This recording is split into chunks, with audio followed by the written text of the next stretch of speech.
Delmarva Urban Chat. I'm the host of the show, Demetria Leonard, and today we have with us Jake Day, our former mayor of Salisbury. He is the Secretary of Housing, and today we got to not hurry this interview, but we have to get it rolling because he is a very busy man.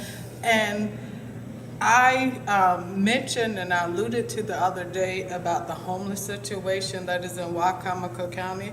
Could you tell us about it and a little bit more about affordable housing and what will that do for us? Sure. Okay. Yeah, absolutely. So I think it's important to understand where our housing crisis came from. Really, in America, and it's true in Maryland, and it's true in Wacomico County and Salisbury, 2007 was the last year that we were building housing where it was keeping up with demand.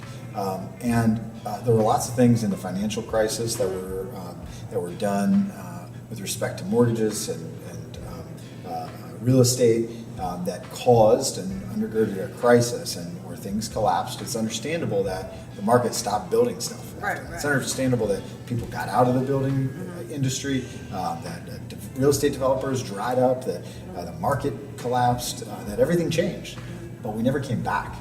So from 2008 to 2023, 15 years, we have underbuilt. And so like any market, this is true with anything. It could be, if we're talking about eggs or gasoline or houses, like any market, supply and demand still rules the day. And there are lots of other factors, and there's regulatory factors, but at the end of the day, demand continues to rise, and we have undersupplied. And what happens? The price of the commodity goes up, the price of housing goes up. So we have this market that is just strained, and catching up is not an easy thing. It's not an easy thing because we've got interest rates rising, we've got inflation, we've got labor shortages, we've got supply chain issues. It's just harder to build. And then on top of that, the worst challenge we all face with respect to building housing is that it's a popular thing for people to oppose. Everybody's for affordable housing, but not that affordable housing. Everybody's for housing, but not that housing, not in that place.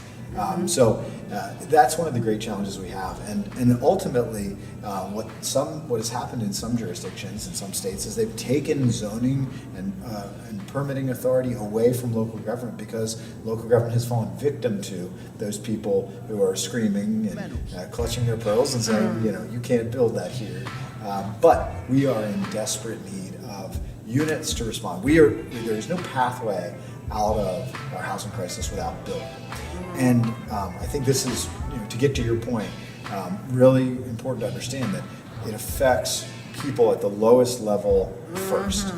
So these issues roll down and affect people who are the most housing unstable first. And so the chronically homeless are affected most. So at the end of the day, when there aren't enough roofs to go over people's heads, people end up without a roof over them. People end up on the street.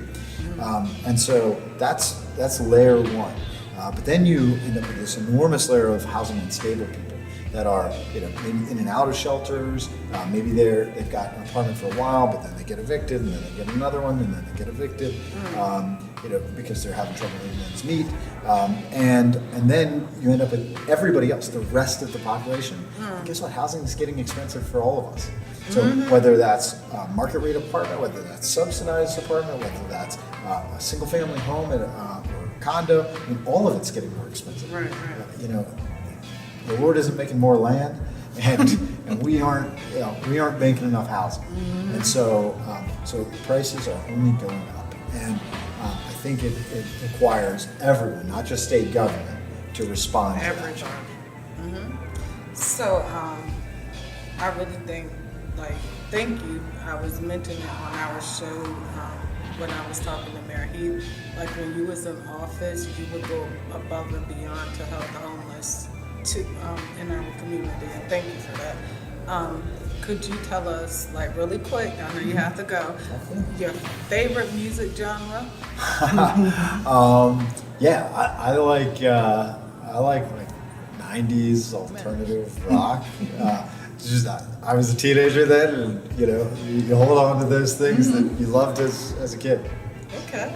And your favorite food? Oh, Where is your go-to spot?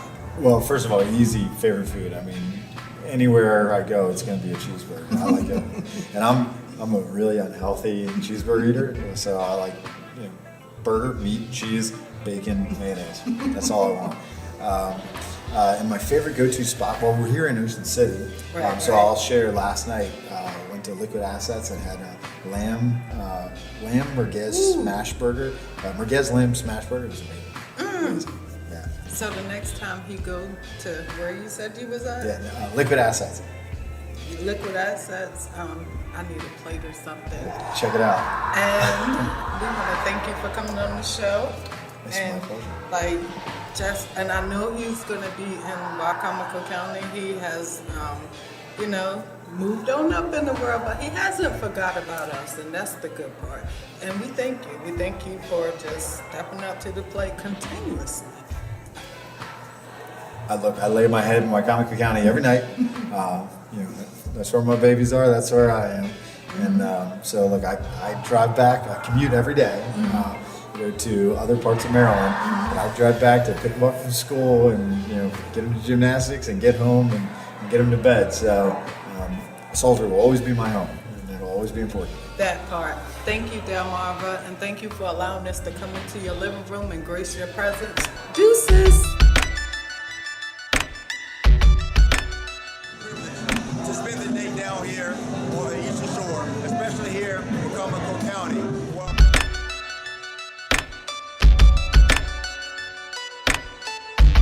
Out there, vote, vote, vote.